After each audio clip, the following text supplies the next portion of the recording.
Hi everybody, Robert Painley here again. Wanted to talk to you today a little bit about what a medium is and how I got my gift and the differences between my gift and maybe other mediums or psychics that you've encountered or seen on television or watched on YouTube. So one of the things that I do that's differently than other mediums or other psychics, well, let's start with a psychic and a medium.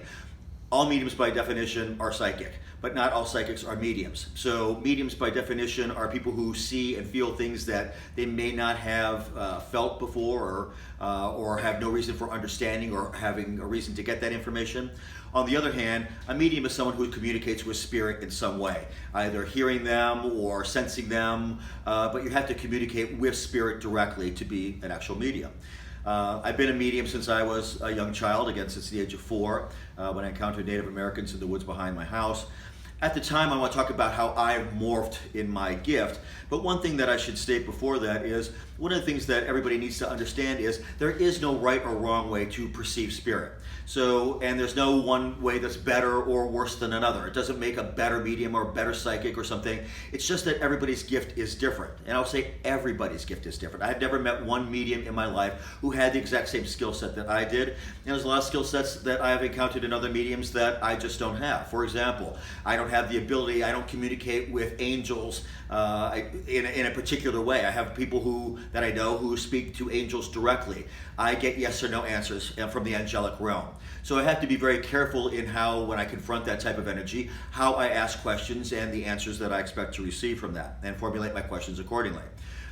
Similarly, they may not see spirit like I see spirit. Doesn't make one better than the other, as long as we're getting the information for the betterment of our client or the greater good. So one of the things I do want to talk about is my skill set, and then you can assess that against other people that you may have encountered in your lives that are mediums or psychics. But I started out, again, just communicating with Native Americans in the woods. I saw them and I could understand them telepathically. We never actually spoke like I'm speaking here in the video. So that's how I started. But from the ages of about 4 to about 9 or 10 years old, I would also get spirit that I would only see the spirits that would come into my room at night. They would kind of line up while I laid at the top of my bunk bed and see spirits lined up ready to talk to me. But the problem was I couldn't understand them.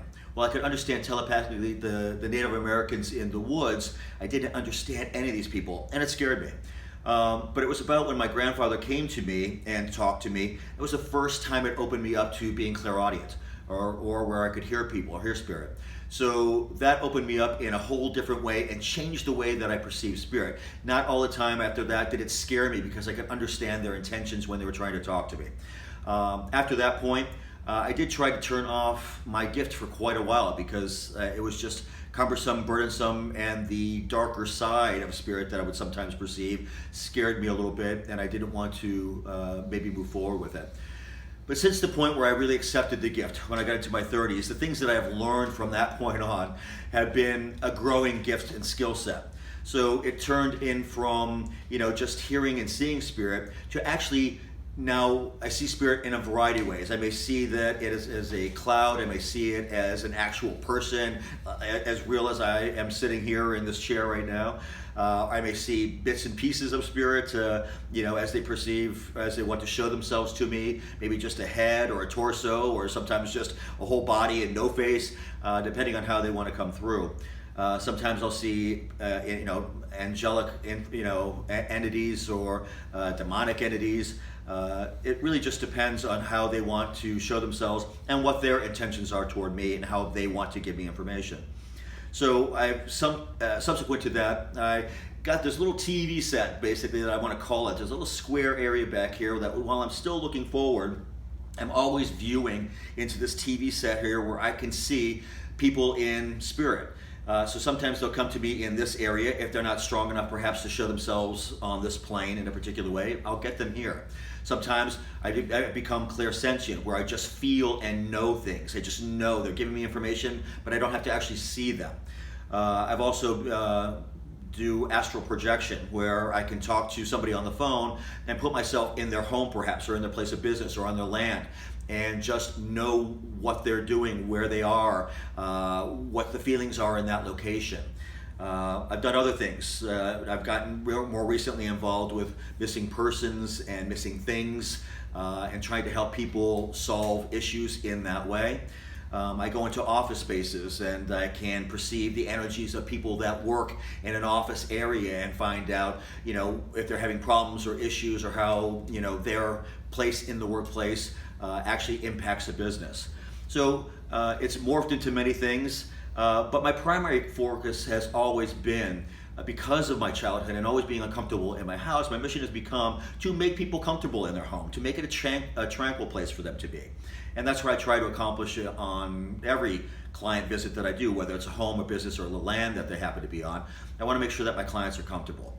And I think that's one of the passions that I have now in what I do, is to try and find out what's causing the problem and solving it. So I really look forward to hopefully talking about some of the issues and some of the spirits that I've encountered, and how I, through the messages that I get from outside of, from spirit or from their spirit guides, the clients that I'm working with, I work really well with my two primary things that I'm known for, are working with hauntings and working with people's life course. So Spirit's very good about giving that information. So if I can make somebody's life or workspace or their home more tranquil and comfortable through this process, that's one of the areas that I really want to try and focus on. So if I can help you in any regard by answering any questions for you, to help you, or that you want clarification, or just understanding for how your gift may be impacting your life, and how you can maybe grow that gift and expand that gift, please feel free to ask any questions that you want, and visit me on my YouTube channel. Thank you.